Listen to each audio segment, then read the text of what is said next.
The bass from the speakers vibrated through my chest like a second heartbeat as I stood outside Maverick's bar, my hand trembling against the cold metal of the door handle. Through the frosted glass, I could see the warm amber glow of Edison bulbs casting long shadows across exposed brick walls, hear the muffled laughter of Friday night crowds trying to forget their week. The air smelled like rain-soaked asphalt, and the sweet, yeasty scent of craft beer drifting from the ventilation system above my head. I shouldn't have come here. Every rational part of my brain screamed at me to turn around, to go home to my studio apartment in Astoria, to pour myself a glass of cheap wine and pretend tonight wasn't the anniversary of the second time Trevor broke my heart. But my feet stayed planted on the rain-slick sidewalk, my fingers tightening around the strap of my worn leather purse, the one my Nana had given me before she passed, the one that still smelled faintly of her lavender perfume when I pressed it close. It had been 8 months since I'd walked away from Trevor Ashford, 8 months since I'd found him tangled in my sheets with Harper, my supposed best friend since college. The first time had been a year before that, a drunken mistake he swore would never happen again. I'd believed him because I was stupid, because I thought 5 years together meant something, because my Italian family had already started planning our wedding in their heads, and I couldn't bear to disappoint them. Camilla, amore mio, when a man shows you who he is, you believe him, my mother had said in her thick Sicilian accent when I finally told her about the second betrayal. Her hands had been covered in flour from making pasta, and she'd wiped them on her apron before cupping my face with a tenderness that made me want to cry. You are Barisi. We don't beg for scraps. But here I was, standing outside the bar where mutual friends had told me Trevor would be celebrating some promotion, probably surrounded by his finance bro buddies, probably with Harper draped over him like the designer coat she'd maxed out her credit card to buy. My reflection in the glass door showed a woman I barely recognized, dark circles under my brown eyes despite the concealer I'd carefully applied, my naturally wavy hair pulled into a sleek ponytail that emphasized the sharp angles of my face I'd inherited from my father's side. The fitted black dress I'd bought specifically for this moment hugging curves I'd lost weight from because stress killed my appetite better than any diet ever could. I pushed the door open. The heat hit me first. Then the smell. Whiskey, perfume, the sharp tang of lime from the bar where a bartender with sleeve tattoos was muddling mojitos. The crowd was typical Manhattan weekend fare, 20-somethings in carefully curated casual outfits that cost more than my monthly MetroCard pass, laughing too loud, drinking too fast, performing happiness for each other's Instagram stories. And there he was. Trevor sat in a circular booth near the back, his sandy blonde hair perfectly styled in that effortless way that actually took him 20 minutes and 3 different products every morning. He wore a navy button-down that I knew cost $200 because I'd been with him when he bought it, back when I still believed we had a future. His arm was slung casually over the shoulders of a redhead I didn't recognize, and he was mid-laugh at something one of his friends had said, his head thrown back in that performative way he had, showing off the expensive dental work his parents had paid for. Harper sat across from him, her blonde hair falling in perfect waves over a sequined top that caught the light every time she moved. She looked happy. They both did. Like I had never existed. Like the 5 years of my life I'd given Trevor were just a blip, easily forgotten, easily replaced. The anger that flooded through me was hot and sharp, tasting like copper on my tongue. My grandmother's voice echoed in my head, mixing Italian and English the way she always had. Il diavolo fa le pentole ma non I coperchi. The devil makes the pots but not the lids. Eventually everything is revealed. I scanned the room, my heart hammering against my ribs so hard I could feel it in my throat. I needed to do something, anything, to make Trevor feel even a fraction of what he'd done to me. To show him I wasn't the pathetic girl who'd taken him back the first time, who'd cried on her bathroom floor the second time, who'd spent months rebuilding herself from the ruins he'd left. That's when I saw him. He sat alone at the far end of the bar, a tumbler of what looked like vodka in his large hand, and he was completely, utterly out of place. While everyone else in Mavericks was trying too hard to look effortlessly cool, this man simply existed in a space that seemed to bend around him. He was massive, easily 6'4", with shoulders so broad they strained against the expensive black shirt he wore untucked over dark jeans. His hair was dark, almost black, cut short on the sides with slightly more length on top, styled back in that classic way that suggested Eastern European heritage. His face was all sharp angles and hard edges, a strong jaw covered in carefully maintained stubble, a nose that looked like it had been broken at least once, and eyes. Even from across the room, I could see they were a pale, striking gray, like storm clouds over the Atlantic. He looked Russian, definitely Russian. Everything about him screamed it, the way he held himself with absolute certainty of his own power, the expensive watch on his wrist that caught the light when he lifted his glass, the aura of danger that surrounded him like cologne. He was probably a businessman, maybe involved in something legitimate, maybe not. I didn't care. I just needed him to help me hurt Trevor. My feet moved before my brain could catch up, carrying me across the sticky floor of the bar, past groups of people who seemed to unconsciously part from me like I was carrying something contagious. The stranger didn't look up as I approached, his attention fixed on his phone, his thumb scrolling with the kind of distracted focus that suggested whatever he was reading wasn't particularly interesting, but was better than engaging with the chaos around him. I stopped directly in front of him, close enough that my knees almost touched his, close enough to smell his cologne, something dark and woodsy with notes of bergamot and leather that probably cost more than my monthly rent. My hands were shaking so badly I had to ball them into fists at my sides. "I need you to kiss me." The words came out steadier than I felt, loud enough to be heard over the music, but not so loud that anyone else would notice. Yet.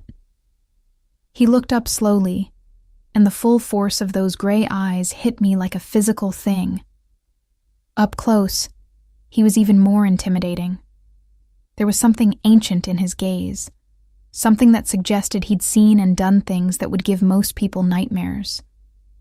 A thin scar cut through his left eyebrow, and there was another one along his jawline, barely visible beneath his stubble. His lips, full and surprisingly soft-looking for such a hard face, curved into the barest hint of a smile that didn't reach his eyes. "Excuse me?" His voice was deep, heavily accented, each word pronounced with the kind of careful precision that suggested English wasn't his first language, but he'd mastered it anyway. There was something almost hypnotic about the way he spoke, a roughness that made my stomach flip despite the terror coursing through my veins. "My ex-boyfriend is here with the girl he cheated on me with, twice." The words tumbled out in a rush, my Italian blood making my hands gesticulate even though I was trying to maintain some semblance of dignity. "He's sitting right over there, probably laughing about what an idiot I was to take him back the first time, and I need him to see that I've moved on, that I don't care, that he didn't break me even though he did. And I know this is insane, and you have every right to tell me to fuck off, but please, please just..." I grabbed the front of his shirt, my fingers curling into the expensive fabric, feeling the solid wall of muscle beneath it. He didn't move, didn't flinch, just watched me with those unsettling eyes as I pulled myself closer to him. "Kiss me now." For one horrible moment, I thought he would refuse, would push me away or laugh at my desperation. But then his hand, God, his hand was enormous, came up to cup the side of my face with surprising gentleness, his calloused thumb brushing across my cheekbone as his eyes searched mine. Looking for what? I didn't know. Permission, maybe, or proof that I wouldn't regret this in 30 seconds. "You are certain?" he asked, his accent thickening slightly, and I could feel the rumble of his voice through his chest where my hands were still fisted in his shirt. I nodded, unable to speak past the lump in my throat. His other hand came to rest on my waist, his fingers spanning across my ribcage, and then he pulled me forward with a controlled strength that made my breath catch. The world seemed to narrow to just the two of us, his stormy gray eyes, the slight hitch in his breath, the way his jaw tightened as he lowered his head toward mine, and then he kissed me. It wasn't the tentative, exploratory kiss of strangers. It was claiming, possessive, a kiss that made my knees buckle and my hands release his shirt to grip his shoulders for support. His lips moved against mine with a confidence that suggested he knew exactly what he was doing, exactly how to make me forget my own name, let alone Trevor's. One of his hands slid into my hair, tilting my head back to deepen the kiss, while the other hand on my waist tightened, pulling me even closer until I was practically standing between his legs where he sat on the bar stool. I heard someone gasp nearby, heard the music fade slightly as if someone had turned it down, but I couldn't focus on anything except the taste of vodka on his tongue, the scratch of his stubble against my chin, the way his fingers tightened in my hair, like he was memorizing the texture of it. When he finally pulled back, too soon, somehow both too soon and exactly the right moment, I was breathless, dizzy, my lips tingling from the pressure of his. His gray eyes had darkened to the color of gunmetal, and there was something in them now that hadn't been there before, something that made my heart race for entirely different reasons than my plan to hurt Trevor. "Is he watching?" I whispered, not daring to look away from this stranger who'd just turned my entire world sideways with one kiss. The corner of his mouth lifted in something that might have been amusement. "Everyone is watching, Malaya." The Russian endearment rolled off his tongue like honey, and I finally, allowed myself to glance over my shoulder. Trevor's face was red, his mouth hanging open in shock. Harper looked furious, her perfectly manicured hand clutching Trevor's arm like she was afraid he might get up and do something stupid. The entire booth had gone silent, all of Trevor's finance bros staring at me and the stranger with varying expressions of shock and, on a few faces, what looked distinctly like fear. "Camilla?" Trevor's voice carried across the bar, tight with anger and disbelief. "What the fuck?" The stranger's hand was still on my waist, a warm, solid presence that somehow made me feel brave enough to meet Trevor's gaze head-on. "What?" I called back, my voice steadier than it had any right to be. "Did you think you were the only one who could move on?" Trevor stood up so fast he nearly knocked over the table, and Harper grabbed at him again, her eyes wide. But before he could take more than 2 steps toward us, the stranger stood as well, his height and sheer presence making Trevor stop in his tracks. "There is a problem?" the stranger asked, his voice dangerously soft. And I felt the entire bar seem to hold its breath. Trevor's face had gone from red to pale in the space of a heartbeat, his swagger evaporating like morning fog under the weight of this stranger's attention. I'd seen Trevor face down aggressive clients, competitive colleagues, even my hot-tempered Uncle Marco at family dinners, but the way he was looking at this man, it was pure, instinctive fear. The kind you couldn't fake or rationalize away. "No problem," Trevor said, his voice higher than normal, his hands raised slightly in a gesture of submission that would have been satisfying if I wasn't so confused by the intensity of his reaction. "We're good. She's free to do whatever she wants." The stranger didn't move, didn't acknowledge Trevor's words, just kept his gray eyes locked on him with the kind of predatory stillness that reminded me of the stray cats in my Nana's neighborhood in Queens. The ones who'd gone feral and learned to hunt, to kill when necessary. His hand was still on my waist, fingers spread wide across my ribcage, a brand of possession I should have found offensive, but instead made me feel protected for the first time in months. "Good," the stranger finally said, the single word carrying enough weight to make Trevor actually take a step backward. It would be unfortunate if there was a misunderstanding. Harper had appeared at Trevor's side, her perfectly glossed lips pressed into a thin line, her blue eyes narrowed at me in a way that once upon a time would have hurt, but now just felt empty. "Seriously, Cammy, this is so desperate, even for you."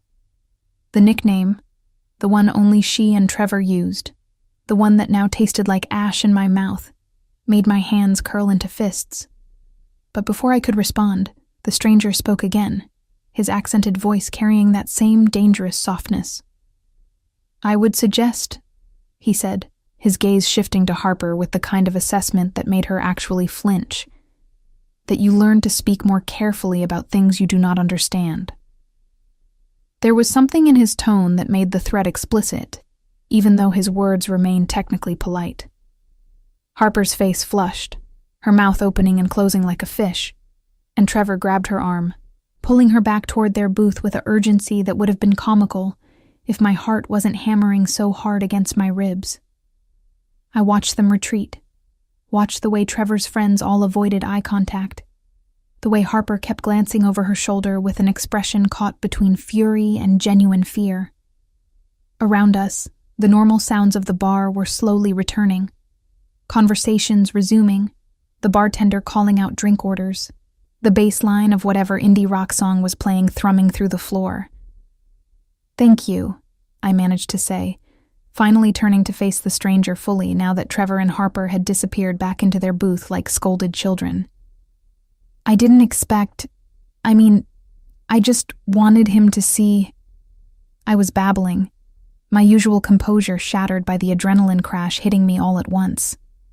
My hands were shaking again, worse than before, and I pressed them against my thighs to stop the trembling. The stranger watched me with those unreadable gray eyes, his expression neutral, but his body language somehow suggesting concern. A slight forward lean, the way his hand had shifted from my waist to hover near my elbow, as if he was prepared to catch me if I fell. "You should sit," he said, gesturing to the bar stool he'd been occupying. It wasn't a suggestion. I sat, grateful for the support, and he moved to stand beside me, one hand braced against the bar on my other side, effectively caging me in. At any other time, with any other man, I would have felt trapped. But there was something about the way he positioned himself, protective rather than possessive, a barrier between me and the rest of the bar, that made me feel safer than I had in months. "What is your name?"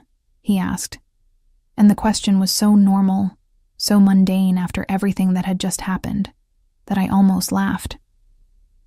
Camila Barisi. My grandmother's maiden name rolled off my tongue automatically, the one I'd started using again after the second betrayal because I'd wanted nothing that connected me to Trevor's world. "And you are?" Something flickered across his face. Surprise, maybe, or calculation. Adrian Markov.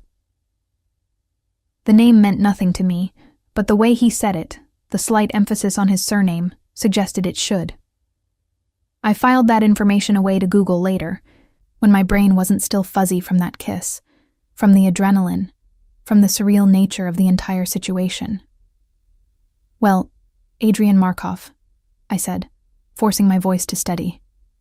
"Thank you for playing along with my insane plan. I promise I'm not usually that..." "Brave?"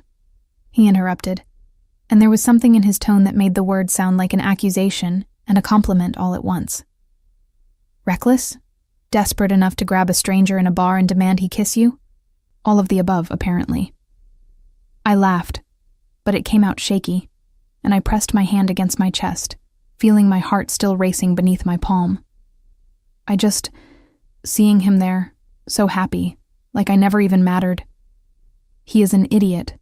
Adrian's statement was matter of fact, delivered with the same certainty someone might use to comment on the weather. Any man who would betray you deserves what comes to him. The conviction in his words made something warm unfurl in my chest, something dangerous and needy that I immediately tried to shut down. This man didn't know me. He'd kissed me because I'd asked, helped me because... Actually, I wasn't sure why he'd helped me. Maybe he felt sorry for me. Maybe he just enjoyed putting fear into men like Trevor. Maybe he was just that bored on a Friday night. "I should go," I said, starting to slide off the bar stool. "I've already crashed your evening enough, and I'm sure you have better things to..."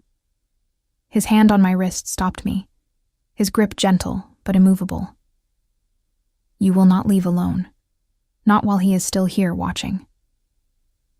I glanced over my shoulder to find Trevor indeed staring at us from across the bar, his expression caught between jealousy and something that looked suspiciously like calculation. Harper was whispering urgently in his ear, probably planning their response to my little show. Probably already crafting the story they'd tell their mutual friends about how desperate, pathetic Camilla had to stage a public makeout session with a stranger just to try to hurt Trevor.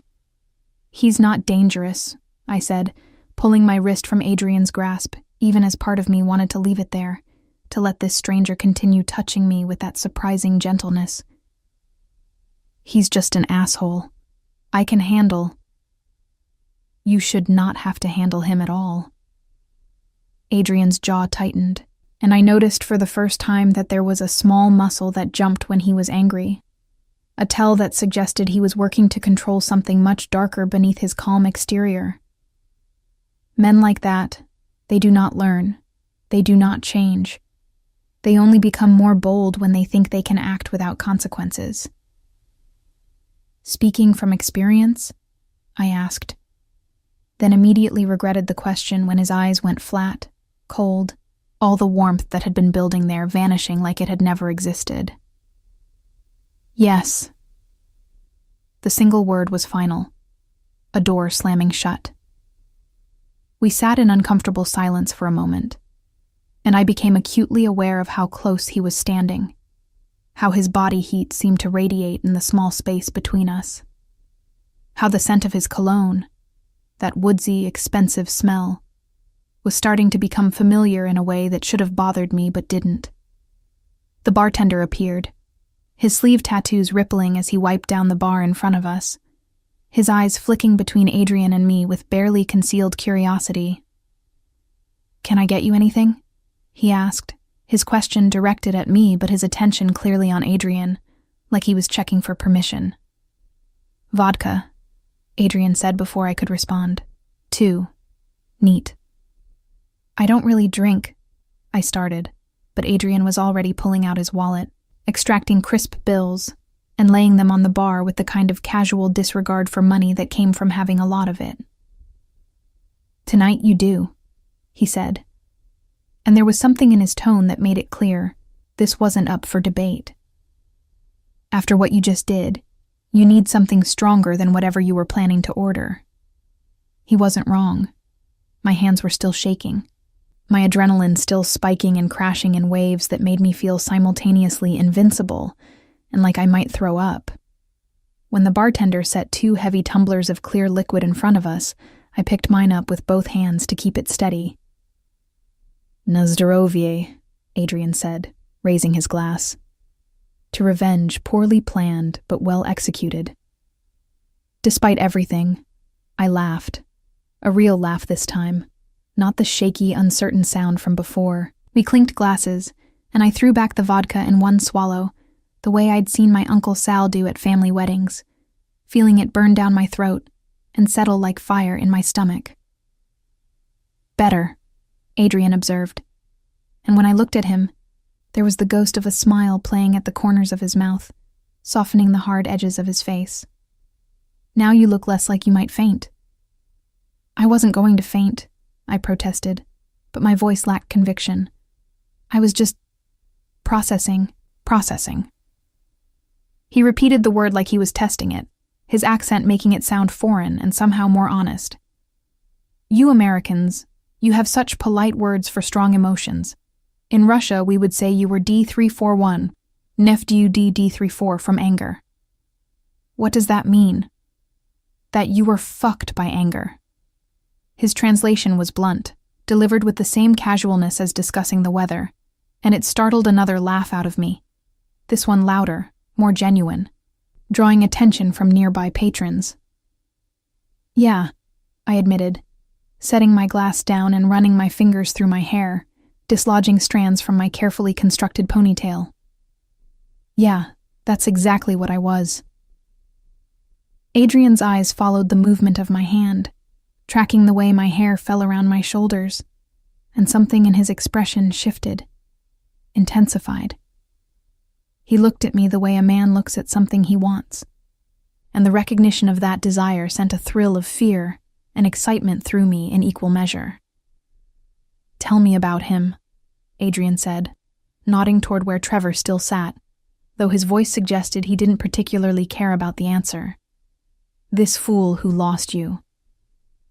And maybe it was the vodka warming my blood, or the lingering taste of Adrian's kiss on my lips, or the way his mere presence had made Trevor, arrogant, entitled, Trevor, back down like a scolded puppy, but I found myself telling him.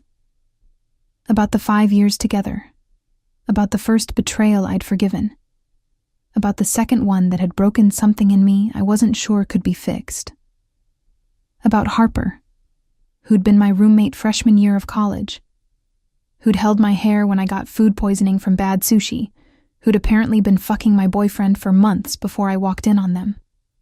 Adrian listened without interrupting, his expression growing darker with each detail, his hands curling into fists on the bar before deliberately unclenching them. When I finished, there was a long moment of silence broken only by the ambient noise of the bar. Conversations I couldn't quite make out. The clink of glasses, the bass line of music that seemed to pulse in time with my heartbeat. He is lucky, Adrian finally said, his voice so low I had to lean closer to hear him, that you asked me to kiss you instead of hurt him. Because if you had asked for the latter, Malaya, I would have obliged. The certainty in his words, the absolute conviction that he would have committed violence on my behalf after knowing me for less than 20 minutes, should have terrified me.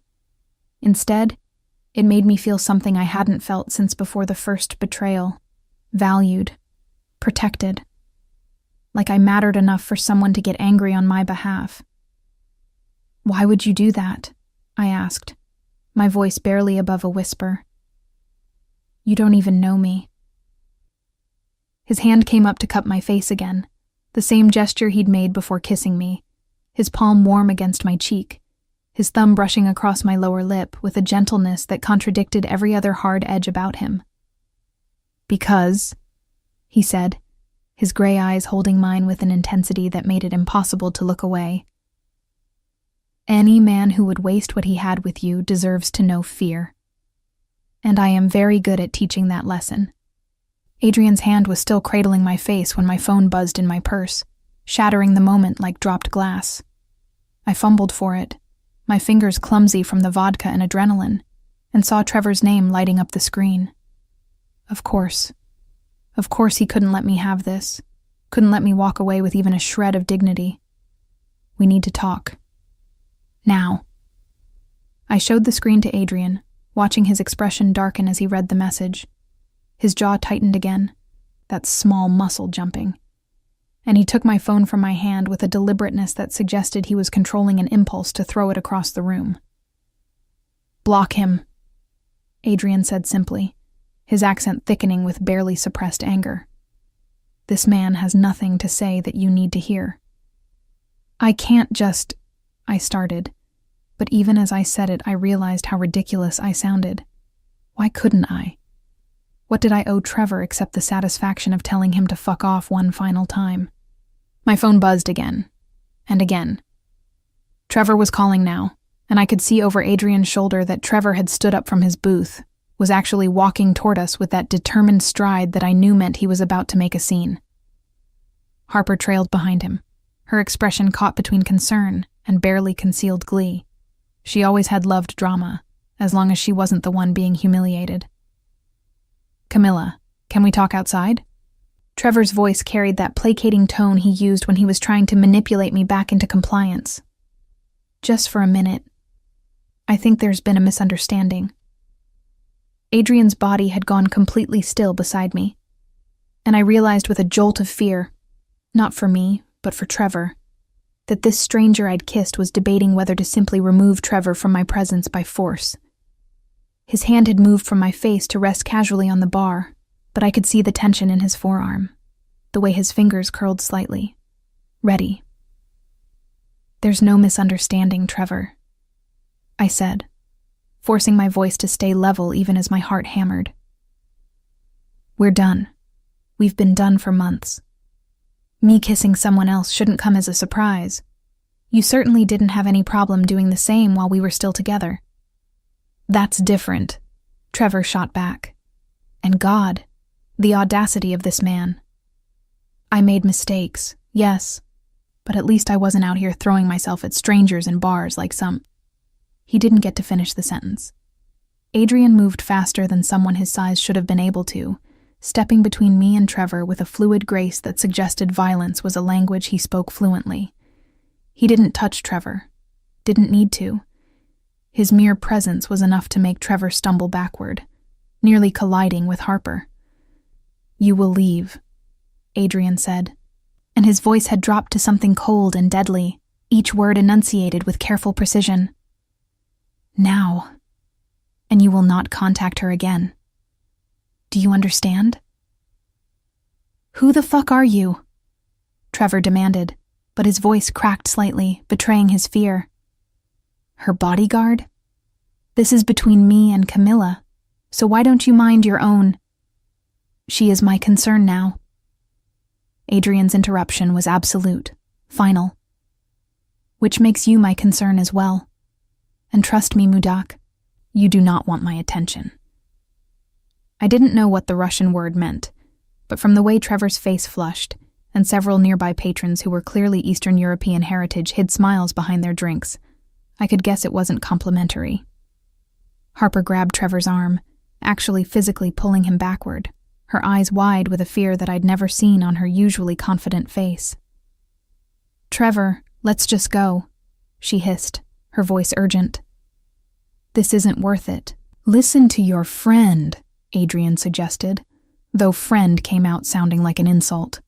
She, at least, has sense of self-preservation. I watched, almost in a daze, as Trevor allowed himself to be dragged back toward their booth, his friends already gathering their things with the kind of hasty efficiency that suggested they all wanted to be anywhere but here. Trevor kept looking back over his shoulder, his expression cycling through anger, confusion, and something that looked almost like concern, though, whether for me or for himself, I couldn't tell. Within 5 minutes, their entire group had cleared out, leaving behind half-finished drinks and a few $20 bills thrown carelessly on the table. The bartender caught my eye and gave me a small, approving nod, like I'd just passed some test I hadn't known I was taking. "You didn't have to do that," I said to Adrian, though my voice lacked conviction. The truth was, watching Trevor back down, watching him finally understand that his charm and privilege and entitled anger didn't work on everyone, it felt better than the kiss had. Almost. "Yes, I did." Adrian turned back to face me, and his expression had softened marginally, the dangerous edge receding to something almost gentle. Men like him, they need to be taught that their actions have consequences, that they cannot continue to hurt without eventually meeting something that bites back. The way he said it, the absolute certainty in his voice, made me wonder again what exactly Adrian Markov did for a living. The expensive clothes, the watch I'd noticed earlier, a Patek Philippe, I realized now that I was paying attention. The way everyone in the bar seemed to give him a wide berth, even before the confrontation with Trevor. This was not a man who worked a 9 to 5 in an office.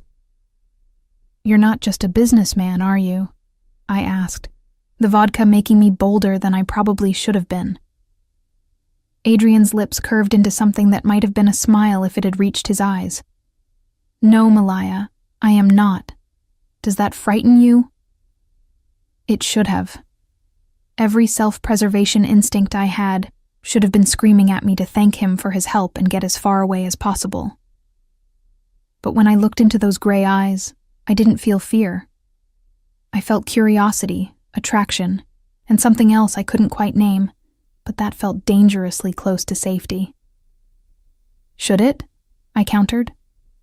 "Perhaps." He reached out and tucked a loose strand of hair behind my ear, his fingers lingering against my neck for just a moment before dropping away. "But I think you already know that I would never hurt you. You have good instincts, Camila Barisi. They are what let you survive a fool like Trevor for so long." My last name in his accented voice did something to me, made my Italian heritage feel less like something I'd been running from, and more like something precious he was acknowledging. My family had always been loud, passionate, protective to the point of smothering. Traits I'd tried to downplay when I was with Trevor and his buttoned-up WASP family, who thought emotions were something to be managed rather than felt. My Nana always said I had my grandfather's stubbornness, I said, surprised to find myself smiling at the memory. He came over from Sicily with nothing but a suitcase and a temper, built a life here through sheer force of will. And what did he build? Adrian asked, seeming genuinely interested. A bakery in Astoria. It's still there, run by my uncle now. Best cannoli in Queens. Pride crept into my voice despite my best efforts to sound casual. Growing up, I spent every Saturday there, learning to make the shells the way my nonna taught me, listening to the old men argue about soccer and politics in Sicilian while they drank espresso. You miss it? It wasn't a question. Yeah, I admitted, feeling the truth of it settle in my chest like a weight. Trevor hated going there, said it was too loud, too crowded, that his clothes always smelled like flour afterward. So I stopped going as often, and then when we broke up, I felt too ashamed to show my face, like I'd somehow failed by letting him. I cut myself off, blinking against the sudden burning in my eyes. Adrian's hand found mine where it rested on the bar, his fingers threading through mine with surprising gentleness. You failed nothing, he said firmly. He failed you. There is a difference. The simple statement, delivered with such conviction, broke something open inside me. Tears I'd been holding back for months suddenly threatened to spill over, and I pressed my free hand against my mouth, trying to hold it together. I would not cry in front of this stranger, no matter how kind he was being, no matter how much his words felt like absolution I didn't know I needed. Come, Adrian said, releasing my hand to pull out his phone. I am taking you home. You have had enough of this place. You don't have to... I started, but he was already typing something, his fingers moving quickly across the screen. My driver will be here in 5 minutes, he said, pocketing his phone and returning his attention to me. And yes, I do have to. You asked me to kiss you, which makes you my responsibility now. That's not how that works, I protested, but there was no heat in it. The truth was, I didn't want to take the subway home alone, didn't want to sit in my empty studio apartment replaying the night over and over. And the idea of spending a little more time with Adrian Markov, this stranger who'd turned my revenge plan into something more complicated, it was tempting enough to ignore common sense. In my world, it is exactly how it works, Adrian replied. You put yourself under my protection when you grabbed my shirt and demanded I help you hurt your ex, whether you knew it or not. And what world is that exactly? I asked, though I suspected I already knew the answer. Those gray eyes held mine, and for a moment I saw something in them that should have terrified me, something cold and calculating and completely merciless. But then he smiled, and it transformed his entire face, making him look younger, almost boyish despite the scars and the hard edges. The kind where people do not forget favors or insults, he said simply. But you do not need to worry about that tonight, Malaya. Tonight, you are just a woman who had a bad evening and needed someone to lean on. A sleek black Mercedes pulled up outside the bar's front window, and Adrian stood, offering me his hand. I took it, letting him help me off the bar stool, and felt his arm slide around my waist. Not possessive like Trevor used to do, but supportive, like he was making sure I didn't fall. As we walked toward the door, I caught my reflection in the mirror behind the bar. My mascara was slightly smudged, my lipstick kissed off, my hair falling out of its ponytail in waves around my shoulders. I looked like I'd been through a war and come out the other side, not unscathed, but alive. Standing next to Adrian, his massive frame dwarfing mine, I looked small and protected, and somehow more myself than I had in months. The night air hit me like a slap after the warmth of the bar, and I shivered in my thin dress. Before I could even process the cold, Adrian had shrugged out of his jacket and draped it over my shoulders. It was huge on me, the sleeves hanging past my hands, and it smelled like him. That woodsy cologne mixed with something uniquely masculine that made me want to bury my face in it and breathe deep. The driver, a serious-looking man with graying hair and the same watchful eyes as Adrian, opened the back door without a word. I slid across the leather seat, and Adrian followed, maintaining that same careful distance that suggested respect rather than disinterest. "Where do you live?" he asked, as the car pulled smoothly into Manhattan traffic. I gave him my address in Astoria, watching his expression for any judgment about my decidedly unglamorous neighborhood. There was none, just a slight nod as he relayed the information to the driver in rapid Russian. "Tell me," Adrian said, turning to face me as we merged onto the 59th Street Bridge, the city lights reflecting off the East River below us. "What did you think would happen when you asked me to kiss you?" Honestly, I laughed, the sound slightly hysterical. "I thought you'd either tell me to fuck off, or at best give me a quick peck on the lips so Trevor would see. I definitely didn't expect." I gestured vaguely between us, at the jacket around my shoulders, at the fact that I was currently in his car, being driven home like some kind of princess in a very dark fairy tale. "What we shared was not a quick peck," Adrian said, and there was heat in his voice that made my stomach flip.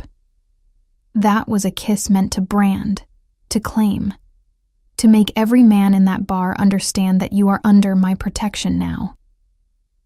"I don't need protection," I said, but even I could hear how weak it sounded. "Everyone needs protection, Malaya," Adrian replied, his hand finding mine in the darkness of the back seat. "The only question is whether they are wise enough to accept it when it is offered." We drove in silence through Queens, passing neighborhoods I'd known my entire life. The 24-hour diners on Queens Boulevard, the Orthodox Jewish communities of Forest Hills with their dark coats and wide-brimmed hats, the gradual shift into Astoria with its mix of Greek restaurants and hipster coffee shops. Everything looked different through the tinted windows of Adrian's Mercedes, like I was watching my own life from a distance. "This is me," I said as we pulled up in front of my building, a pre-war walk-up with a crooked awning and a front door that stuck in humid weather. Next to Adrian's obvious wealth, it looked even shabbier than usual, and I felt a flush of embarrassment creep up my neck. But Adrian just nodded, already opening his door and coming around to help me out. His hand was warm and solid in mine as I stepped onto the sidewalk, my heels clicking against concrete that needed repaving. The September air had taken on that crisp quality that promised fall was coming, and I pulled his jacket tighter around myself, reluctant to give it back. "I can walk you up," Adrian offered, and there was something in his tone that made it clear he wasn't asking permission. "My apartment is a mess," I warned, already pulling out my keys. "And it's small, really small, like Trevor used to complain that my bathroom was smaller than his closet." "Trevor is a Snobistijski Durak," Adrian said, following me toward the entrance. "Which means snobbish fool." His lips quirked. "Among other things." I led him up 3 flights of stairs, very aware of his presence behind me, the way his expensive shoes made no sound on the worn treads, how he had to duck slightly under the low ceiling on the landing. My door was at the end of a narrow hallway that smelled perpetually of Mrs. Chen's cooking from apartment 3C. Tonight, some combination of garlic and ginger that actually made my stomach growl. "When did you last eat?" Adrian asked, apparently hearing the sound. "Lunch, I think." I fumbled with the lock, which always stuck. I was too nervous about seeing Trevor to have dinner. The lock finally gave, and I pushed open the door to my apartment, cringing slightly at what I knew he'd see. The Murphy bed I pulled down from the wall because there wasn't room for a proper bedroom, the tiny kitchenette with its ancient appliances, the single window that looked out onto a brick wall, the stack of unpaid bills on my makeshift dining table that I kept meaning to deal with but couldn't quite face. But Adrian didn't seem to notice any of it. He was focused on a different detail. The framed photograph on my only shelf, the one of me and my Nana in front of her bakery, both of us covered in flour and laughing at something my uncle had said. I was maybe 10 in that picture, still young enough to believe that good people won and hard work was always rewarded. "She looks like you," Adrian observed, moving closer to examine the photo. "Same nose, same smile." "Everyone says I have the Baresi face," I said, slipping off my heels and immediately feeling more grounded being closer to my actual height. "My nonna used to say it was a gift, being able to see your ancestors in the mirror every morning, that it meant we carried them with us wherever we went." Adrian turned from the photo, his gray eyes finding mine across my tiny apartment. "She sounds like a wise woman." She was. Past tense, because Nonna had died 2 years ago, and I'd been so consumed with Trevor and trying to make our relationship work that I'd missed her last few weeks, had been too busy at his company holiday party to visit her in the hospital. The guilt of that still sat in my chest like a stone. She would have hated Trevor, would have seen right through him from the start. "But you loved him anyway." It wasn't an accusation, just a statement of fact. I thought I did. I moved to my kitchenette, needing something to do with my hands. Now I think maybe I just loved the idea of being loved, of having someone choose me, even if the someone was all wrong. Adrian's jacket was still around my shoulders, and I started to shrug it off, but he stopped me with a gesture. "Keep it. You are still cold." "I should probably give it back." "Keep it," he repeated more firmly this time. "Consider it a gift for your bravery tonight." I wanted to argue, but the truth was I liked wearing it. Liked having this physical reminder that the evening had been real, that this impossibly attractive stranger had kissed me like he meant it, and then threatened Trevor on my behalf without asking for anything in return. "Are you hungry?" I asked, gesturing vaguely at my nearly empty fridge. "I don't have much, but I could make—" "When did you last have a proper meal?" Adrian interrupted, and there was concern in his voice that made my throat tight.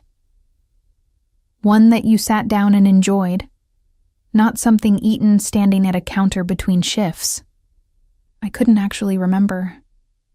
Between working my administrative job at a medical supplies company and picking up weekend shifts at my uncle's bakery to make rent, I'd been existing mostly on coffee and whatever my mother sent home with me when I managed to make it to Sunday dinner. "That's what I thought," Adrian said when I didn't answer. He pulled out his phone. "I am ordering food. What do you like?" "You don't have to." "What do you like, Camila?" The question was gentle, but firm, and I realized he wasn't going to take no for an answer. "Italian," I admitted. Real Italian, not the Americanized stuff. My nonna would rise from her grave if she knew I'd been living on Olive Garden takeout. Adrian's fingers flew across his phone screen, speaking quietly in Russian to whoever answered his call. When he hung up, he said, "Food will be here in 30 minutes. Now, show me where you keep your alcohol so I can make us something while we wait." "I don't really drink," I protested, though I obediently went to the cabinet above my stove, where I kept the bottle of Chianti someone had given me last Christmas. "And I definitely don't have whatever fancy vodka you probably usually—" I stopped, because Adrian was laughing. Actually laughing. A deep, rich sound that transformed his entire face and made him look years younger. "You think I only drink expensive vodka?" "Milaya. I grew up in Novosibirsk, in an apartment smaller than this one, with parents who worked 3 jobs between them to keep food on the table. I have drunk things that would horrify your American sensibilities." The revelation surprised me. Everything about him screamed wealth, from his clothes to his car to the way he moved through the world with absolute certainty of his place in it. But I heard the truth in his voice, the edge of something hard-earned rather than inherited. "How did you end up here?" I asked, pulling down 2 mismatched glasses, the only two I owned that weren't chipped. That is a story for another time. Adrian accepted the glasses and the wine, opening the bottle with the corkscrew I dug out of my junk drawer. Tonight is about you, not me. He poured the wine with the same fluid grace he did everything, handing me a glass and tapping his against it gently. Za tvoje zdorovye. To your health, Camilla Barisi, and to the end of foolish men who do not deserve you. I drank, letting the wine warm my throat and settle some of the chaos still churning in my stomach. Adrian moved around my apartment like he belonged there, examining the few personal items I'd put out. More photographs of my family. A rosary my Nana had given me before she died. The stack of half-read books on my coffee table that I kept meaning to finish. You like mystery novels, he observed, picking up the latest one. Something about a murder in a small Italian village. Escapism, I admitted. It's nice to read about other people's problems for a while. Adrian set down the book and turned to face me, his expression serious.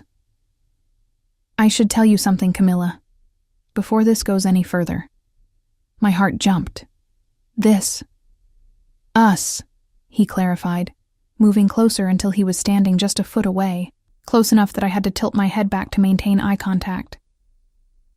What I said at the bar, about you being under my protection, I was not speaking casually. In my world, such statements carry weight. What world is that, exactly? I asked, though I'd spent the car ride Googling his name and had found enough scattered references, always vague, always careful, to have a pretty good idea. One that you have been fortunate enough to avoid until tonight, Adrian said. But now that we have met, now that I have claimed you publicly. Claimed me? I repeated, my Italian temper flaring despite the wine and the attraction and the bone-deep exhaustion of the evening. I'm not a piece of territory, Adrian. No, he agreed. And one hand came up to cup my face the way he had at the bar, his thumb tracing my cheekbone with devastating gentleness. You are a woman who deserves better than anything you have been given, and I find myself wanting to be the one to give it to you. The honesty in his words, the raw vulnerability beneath the controlled exterior, made me sway toward him like he was magnetic north, and I was a compass that had finally found its direction. You don't even know me. I know enough. His other hand settled on my waist, pulling me infinitesimally closer. I know you are brave enough to demand what you need from strangers. I know you are loyal enough to forgive a man who did not deserve it. I know you are strong enough to walk away when you finally understood your worth. His gray eyes burned into mine. And I know that when I kissed you, I felt something I have not felt in years, something I want to feel again. Adrian. I breathed his name, not sure if I was protesting or encouraging. The knock on my door shattered the moment, the food arriving exactly when he'd said it would. Adrian released me with obvious reluctance, and I tried to calm my racing heart as he handled the delivery, tipping the person generously enough that I heard a surprised, "Thank you, sir," before the door closed.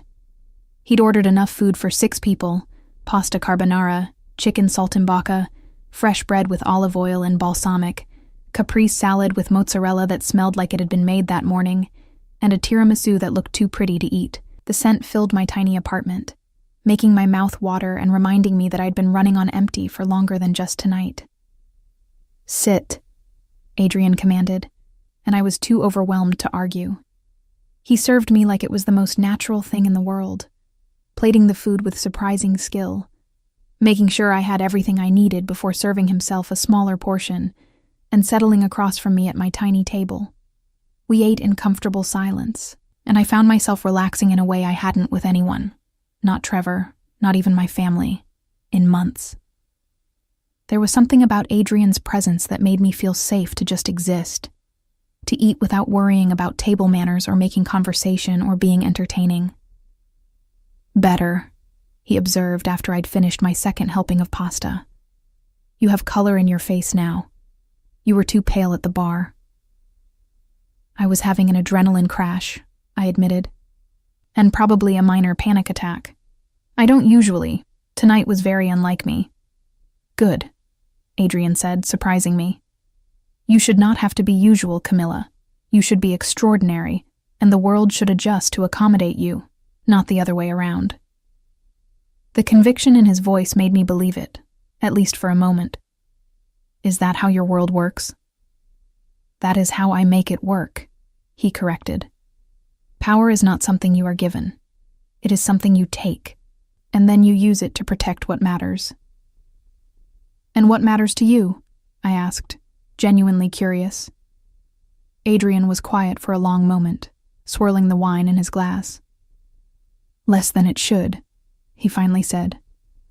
I have spent many years building an empire, securing my position, ensuring that no one could ever make me feel as powerless as I once felt. But empires are cold things, Camilla. They do not keep you warm at night. The loneliness in his admission made my chest ache. Is that why you helped me? Because you recognized something in me? Perhaps. He set down his glass and reached across the table to take my hand. Or perhaps I simply saw a beautiful woman being disrespected and decided that her ex-boyfriend needed to be taught a lesson about consequences. By kissing me senseless in front of him? Adrian's smile was slow, predatory. Among other things. My phone buzzed on the table between us. Trevor again, because of course, he couldn't leave it alone. Adrian picked it up before I could, his expression darkening as he read whatever message Trevor had sent. He says you made a fool of yourself, Adrian reported, his voice dangerously soft. That you should call him tomorrow when you are sober and ready to apologize for embarrassing him in front of his friends. The audacity of it made me laugh, a sound with sharp edges. Of course he does. In Trevor's world, I'm always the one who needs to apologize. Adrian's thumb moved across my phone screen, and I realized he was typing something. What are you... Correcting a misconception, he said, finishing with a decisive tap before setting my phone face down on the table. There. He will not bother you again. Adrian, what did you send him? Those gray eyes met mine, and there was something almost violent in them, something that reminded me that this man was dangerous for reasons that had nothing to do with his money or his power. I told him that if he contacts you again, he will discover exactly how much I dislike men who disrespect women I have claimed as mine. I haven't agreed to be yours, I pointed out, though my protest was half-hearted at best. Not yet, Adrian agreed, his hand still holding mine across the table. But you will. I woke up on my Murphy bed fully clothed, Adrian's jacket still draped over me like a blanket. Sunlight streamed through my single window, and I could hear the sounds of Saturday morning in Astoria. The Greek bakery downstairs opening up, kids playing in the street, Mrs. Chen's TV playing her morning soap operas at volume that suggested she'd turned off her hearing aids again. For a moment, I thought maybe I'd dreamed the entire night. But then I smelled coffee. Real coffee. Not the instant kind I usually made. And heard movement in my kitchenette. I sat up, my head fuzzy with wine and emotional exhaustion, to find Adrian standing at my stove, somehow making breakfast in my tiny kitchen like he'd been doing it his entire life. You stayed, I said, my voice rough with sleep. He turned, and even in the harsh morning light streaming through my window, he was devastating. He'd rolled up the sleeves of his black shirt, revealing forearms corded with muscle and dusted with dark hair. His jaw was shadowed with morning stubble, and his gray eyes were softer than they'd been at the bar, almost gentle as they took in my rumpled appearance. I slept on your couch, he said, gesturing to my second-hand sofa that was at least a foot too short for his frame. You fell asleep during dessert, and I did not feel comfortable leaving you alone after the evening you had. I remembered vaguely, the wine, the exhaustion, Adrian carrying me the 3 steps from my table to my bed, while I protested sleepily that I could walk. He'd removed my shoes with surprising gentleness, pulled a blanket over me, and I'd been asleep before he'd even left the room. "You should have woken me up," I said, embarrassment heating my cheeks. "You didn't need to stay." "Yes, I did." He returned his attention to whatever he was cooking. Eggs, from the smell of it. And was that bacon? Where had he even gotten bacon? "You asked me to kiss you, which made you my responsibility. I take my responsibilities seriously, Malaya." I stood, stretching muscles that ached from tension and too many emotions, and padded over to my kitchenette in my bare feet. Adrian had somehow found my French press that I never used because it seemed too complicated for one person, and had brewed coffee that smelled like heaven. He'd also, apparently, run to the bodega on the corner because there were fresh bagels on my counter, along with cream cheese, lox, and the bacon currently sizzling in my pan. "How long have you been awake?" I asked, accepting the mug of coffee he handed me. "A few hours." He flipped the bacon with more skill than any criminal had a right to possess. "I am used to early mornings, and your neighborhood is charming at dawn. I watched an old woman yell at a parking meter in what I believe was Greek for 10 minutes. Despite everything, I laughed. That would be Mrs. Papadopoulos from 2A. She thinks all technology is a personal affront from God." Adrian smiled, and it struck me again how that expression transformed him, softening all his hard edges. "Sit. Breakfast is almost ready." I sat at my tiny table, watching him move around my kitchen with surprising ease. It felt surreal, domestic in a way that should have been uncomfortable with a virtual stranger but somehow wasn't. Adrian served us both. Perfectly cooked eggs, crispy bacon, a bagel with cream cheese and lox for me because "you need to eat, you are too thin," and settled across from me with his own plate. "I should probably thank you," I said, spreading cream cheese with careful precision, "for not taking advantage of me last night. I was pretty drunk and emotional, and you could have—" "No," Adrian interrupted, his voice hard. "I could not have. You were vulnerable, and I am many things, Camilla, but I do not take what is not freely offered." His eyes met mine. "When you come to my bed, and you will be completely sober and absolutely certain of what you are choosing." The conviction in his words, the absolute certainty that I would eventually come to his bed, should have offended me. Instead, it sent a thrill of anticipation through me that I immediately tried to suppress. "Pretty sure of yourself," I observed, taking a bite of my bagel to hide my reaction. "I am sure of what I see between us." He leaned back in his chair, his gray eyes never leaving mine. "You felt it too at the bar. The connection, the chemistry, the way your body responded to mine when we kissed. That was just... Do not diminish what we shared, Malaya." His voice was gentle but firm. "You asked a stranger to kiss you, and instead of giving you something perfunctory, I gave you passion. Because the moment my lips touched yours, I knew you deserved nothing less." My phone buzzed on the table, and we both glanced at it. Not Trevor this time. My mother, texting to remind me about Sunday dinner tomorrow, adding in all caps that I better not cancel again. Camilla Francesca Baresi, invoking my full name like she used to when I was a child and in trouble. "Your family is close," Adrian observed. It wasn't a question. "Extremely. My mother texts me at least 5 times a day. My uncle calls every time I miss Sunday dinner.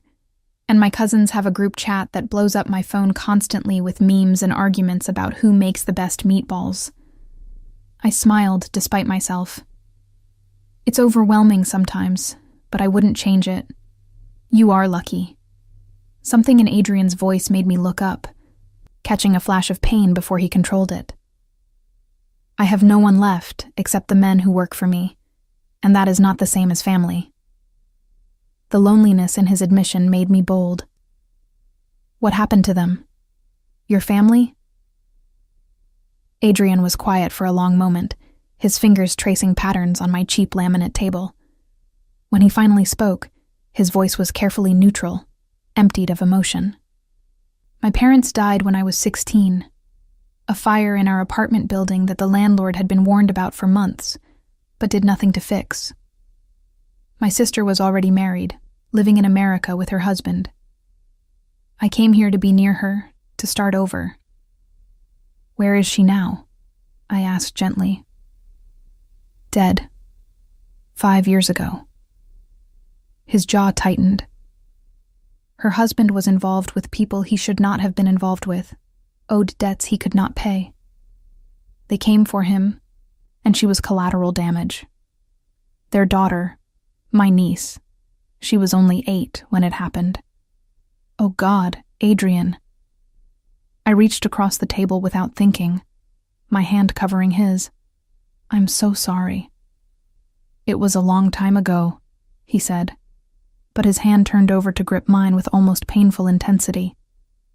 It is why I do what I do now, why I built what I built, so that no one I care about will ever be helpless again, will ever be hurt because they lacked power or protection. I understood then, the empire he'd mentioned, the danger that surrounded him, the way everyone at the bar had seemed to fear him. This was a man who'd been forged in loss, who'd turned his grief into power and his pain into protection for those he deemed worthy of it. Your niece? I asked quietly. Safe, in boarding school in Switzerland, with a trust fund that will ensure she never wants for anything. His eyes met mine. She is the only blood family I have left, and I will do anything, to make sure she lives the life her parents would have wanted for her. The fierce protectiveness in his voice called to something in me, something Italian and family-oriented, and deeply understanding of the lengths people went to for those they loved. That's why you helped me last night, because you understand what it's like to feel powerless. Perhaps. His thumb traced circles on the back of my hand. Or perhaps I just saw a beautiful woman who needed someone to stand with her, and I wanted to be that person. My phone buzzed again, this time Trevor, despite Adrian's warning last night. I picked it up to delete the message without reading it, but Adrian's hand shot out, taking the phone from me with a speed that suggested violence was always just beneath his controlled surface. What did I tell him? Adrian's voice had gone cold, dangerous, as he read Trevor's message. Whatever it said made that muscle in his jaw jump, and he stood abruptly, moving to the window where morning light made him look carved from marble. This fool has a death wish. What did he say? I asked, standing to join him. Adrian showed me the screen, and I read Trevor's words with a mixture of disbelief and anger. Tell your Russian thug that I know people too. That little stunt last night is going to cost him. And you're going to regret embarrassing me in front of my colleagues, Cammy. You always were too stupid to know when you were protected.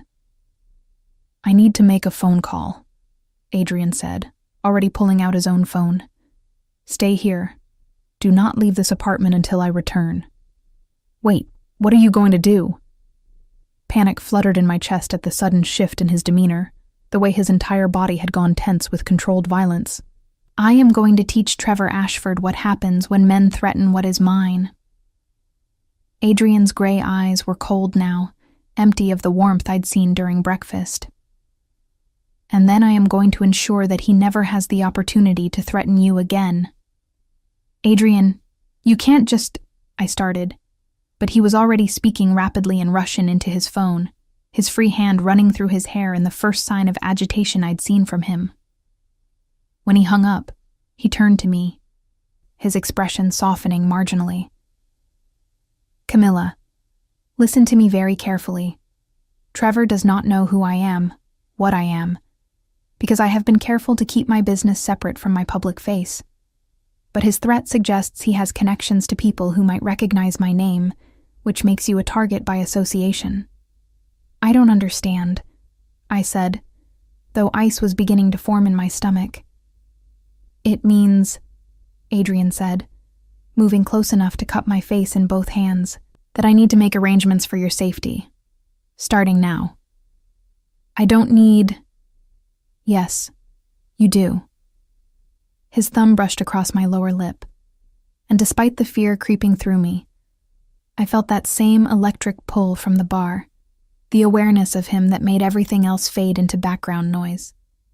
Because I have decided that you are important to me, Camilla Baresi, and I protect what is important. The next hour passed in a blur of activity that felt like a tornado had touched down in my tiny apartment. Adrian made 3 more phone calls in rapid Russian, his voice alternating between commanding and coldly furious.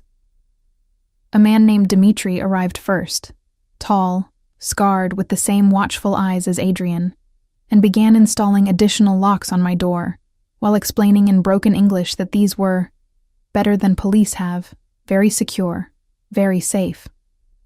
Then came Yuri, younger but no less intimidating, who set up what looked like a sophisticated security system around my single window, complete with sensors and a direct line to the network, whatever that meant. I sat on my bed couch, still wearing yesterday's dress and Adrian's jacket, watching my studio apartment transform into something resembling a safe house, while Adrian coordinated everything with the kind of efficiency that came from experience. "Is this really necessary?" I asked when there was a brief lull in activity. "Trevor's just a finance bro with an overinflated ego. He doesn't have actual connections to anything dangerous." Adrian's expression was grim as he sat beside me, the mattress dipping under his weight. "His father does. Robert Ashford is connected to the Costello family through his wife's brother. Do you know what that means?" I shook my head, though something in my stomach turned over at the name Costello. Even someone as removed from organized crime as me had heard that name whispered with a certain reverence in my uncle's bakery, where old men from the neighborhood would sometimes talk in low voices about the way things used to be. "It means," Adrian explained, his hand finding mine, "that Trevor has likely already complained to his father about what happened last night. And his father, wanting to protect his son's pride, may have made inquiries about the man who threatened Trevor, which means my name is now circulating in circles that I prefer to keep separate. Because you're—" I paused, not sure how to phrase it. "Because I am Bratva," Adrian said bluntly, using the Russian word I'd seen in my late-night Googling. "What you Americans call the Russian Mafia. I control certain operations in this city, and I have worked very hard to maintain a balance with the Italian families like the Costellos. Your ex-boyfriend, in his stupidity and arrogance, has now threatened that balance." The words should have terrified me, should have sent me running to pack a bag and disappear before I got any deeper into whatever this was. But instead, I found myself thinking about my family, my loud, protective, sometimes overwhelming family who would absolutely lose their minds if they knew I'd gotten involved with Russian organized crime. "I need to tell you something," I said, the words coming out before I could reconsider. "My family, they're not just bakers and small business owners. My grandfather, the one who came from Sicily, he had connections to people like the Costellos. My uncle took over the bakery, but there are cousins who went a different direction." Adrian's eyebrows rose slightly. "You are connected to the Italian families?"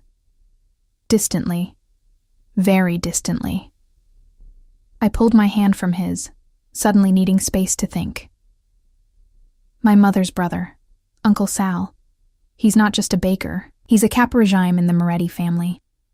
I've never been involved in that side of things, kept my distance deliberately because I wanted a normal life. But if Trevor's father starts asking questions about me, if the Costellos start digging, they will discover that the woman I have claimed is connected to their rivals," Adrian finished, understanding dawning in his gray eyes. "Cazzo, this complicates things." The Italian curse sounded strange in his accented voice, and despite everything I almost smiled. "You speak Italian?" "Enough to conduct business." He stood, pacing my small space like a caged animal. "Camilla, I need to know, how close are you to this uncle? Would he come to your defense if he knew you were being threatened?" "Uncle Sal?"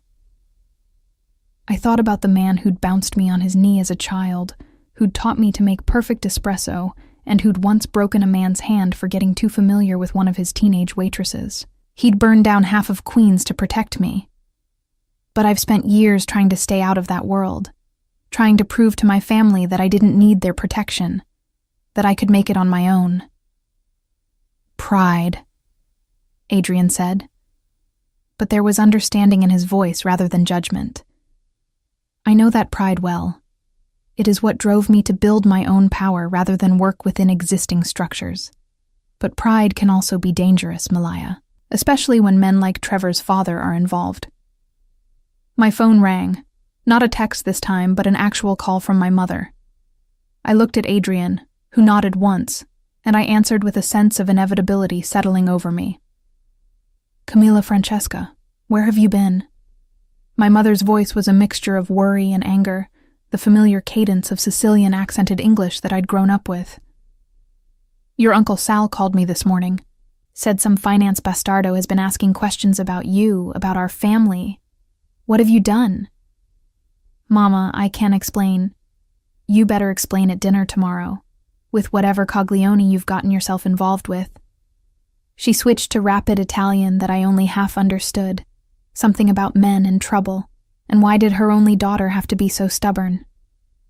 Uncle Sal wants to meet him. Bring him tomorrow, 2:00, don't be late. Wear something nice. She hung up before I could protest, leaving me staring at my phone in disbelief. Adrian was watching me with an expression that might have been amusement if the situation wasn't so absurd. Your family knows, he observed. Apparently, Trevor's father reaching out to the Costellos set off alarms in the Italian community. I dropped my phone onto my table, suddenly exhausted despite having just woken up. My uncle wants to meet you, tomorrow, at Sunday dinner. Then I will meet him. Adrian said it like it was the simplest thing in the world. I have respect for the Italian families. If your uncle is reasonable, we can come to an understanding that protects you from the fallout of Trevor's idiocy. You don't understand, I said, fighting the hysterical laugh building in my throat.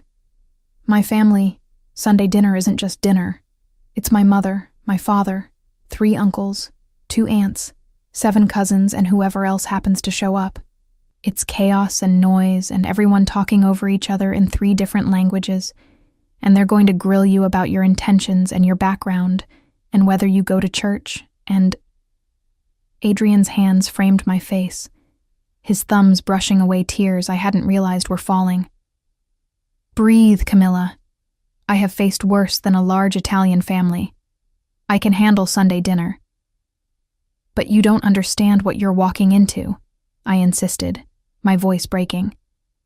They're going to know what you are. They're going to know what you do. And they're going to blame me for bringing you into their world, for putting our family at risk. Then we will make them understand that I am the solution, not the risk. His gray eyes held mine with absolute certainty.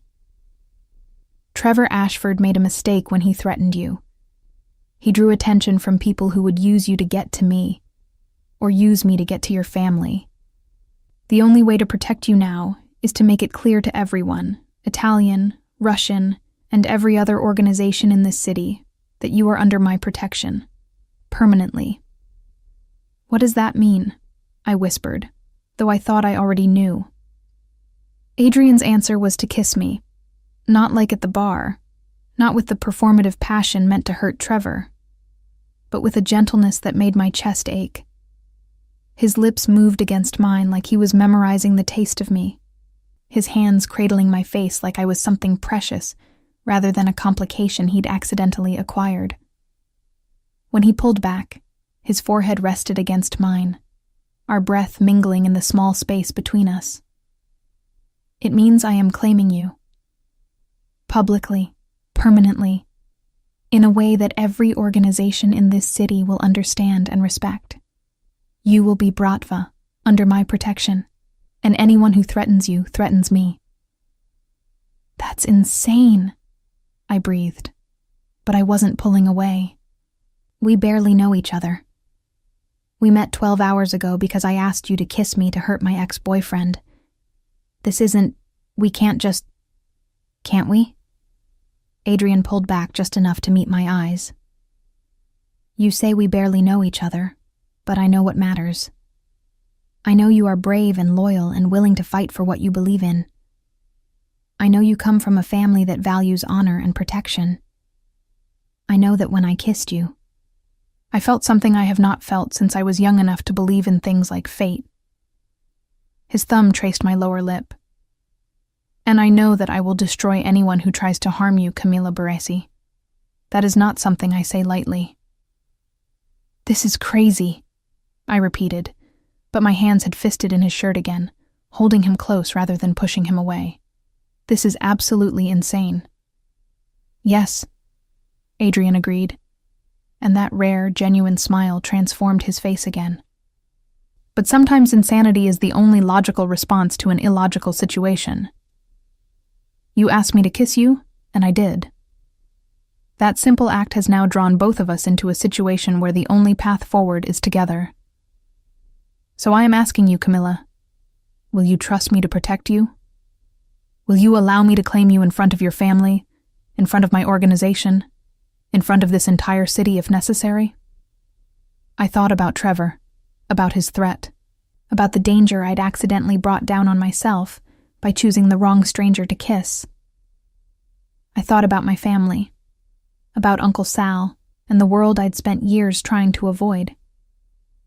I thought about my tiny apartment with its new locks and security system, about the way Adrian's men had moved through my space with quiet efficiency, about the fact that running was no longer an option because there was nowhere to run where either organization wouldn't eventually find me. But mostly, I thought about the way Adrian had looked at me in the bar, not with pity or lust, but with a fierce protectiveness that made me feel valued in a way Trevor never had. The way he'd listened to my story without judgment, the way he'd made me breakfast like it was the most natural thing in the world, the way his eyes softened when he looked at the photograph of me and my nonna. Okay, I heard myself say. Okay, but you're buying the cannoli. Adrian's laugh was surprised, genuine, and absolutely beautiful. He pulled me close, tucking my head under his chin, and I felt his heart beating steady and strong against my ear. I will buy all the cannoli you want, Malaya, for the rest of our lives, if that is what it takes.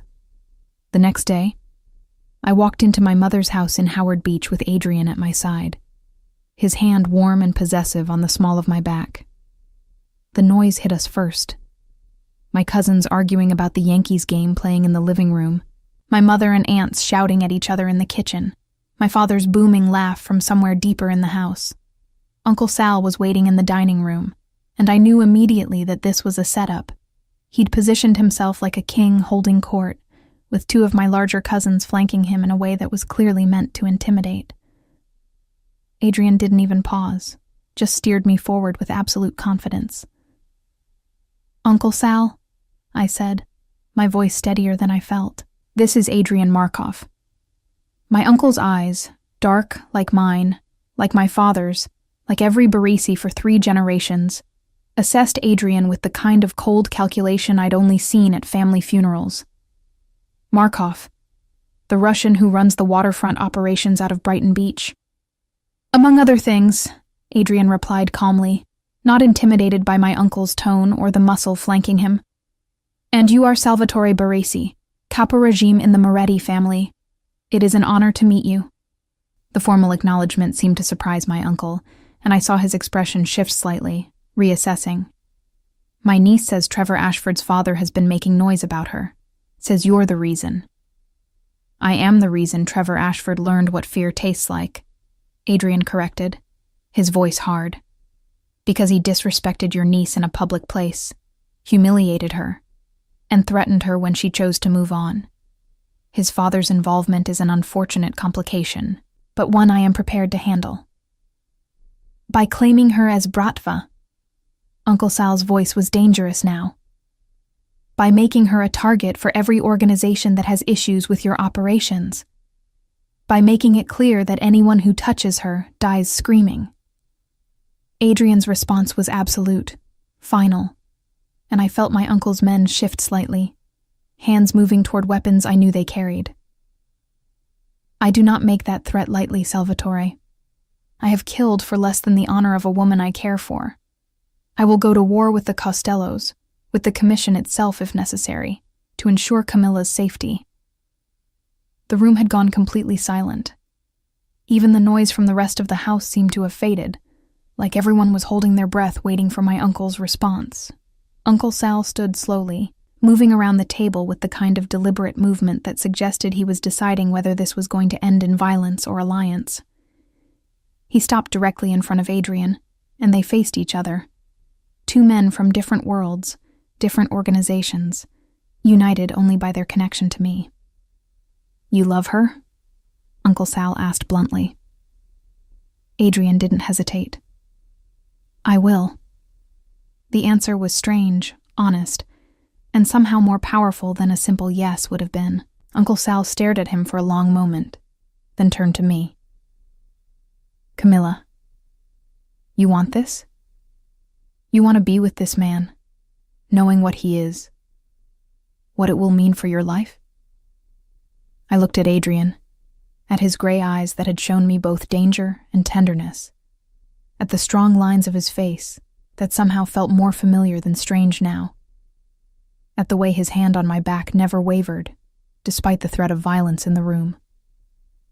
I thought about Trevor, about 5 wasted years with a man who'd never valued me, never protected me, never made me feel like I mattered beyond what I could do for him.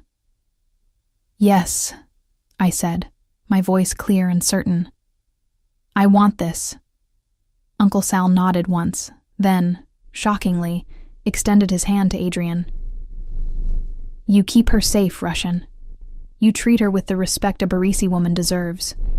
And you remember that if you hurt her, there is no place in this world or the next where my family will not find you." Adrian took his hand, the grip between them firm. "On my life and my organization's honor, she will be cherished. This I swear." The tension broke like a popped balloon, and suddenly the house was alive again. My mother rushing in from the kitchen, wiping her hands on her apron and demanding to know why no one told her we'd arrived. My cousins crowding around to get a look at the Russian who'd somehow won Uncle Sal's approval. My father appearing with wine glasses and a bottle of Chianti from the cellar. Through it all, Adrian stayed at my side, his presence solid and unwavering.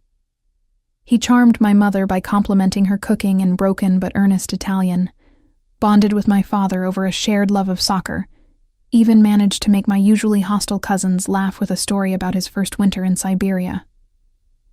As the afternoon stretched into evening, as the meal turned into dessert, and dessert turned into espresso and amaretto, I found myself watching Adrian interact with my family with a mixture of disbelief and something that felt dangerously close to falling. He fit here in a way Trevor never had, understanding the importance of family, of loyalty, of the unspoken rules that governed both our worlds. "You did good, Piccola," Uncle Sal said quietly, appearing at my elbow while Adrian was being interrogated by my aunt about whether he wanted children. "That is a dangerous man, but a good one. He will protect you." "I know," I said, watching Adrian's gray eyes find mine across the room, his smile just for me, warm and real and devastating. "Good." Uncle Sal squeezed my shoulder. "Because he was right. If Trevor Ashford or his father makes another move, it will be their last. Nobody threatens a Barisi. Not anymore." Later, as Adrian's driver took us back to my apartment, which I'd already been told was temporary, Adrian was having me moved to a more secure location by the end of the week. I leaned against his shoulder, exhausted and overwhelmed, and somehow happy. "Thank you," I said quietly, "for not running when you saw how crazy my family is."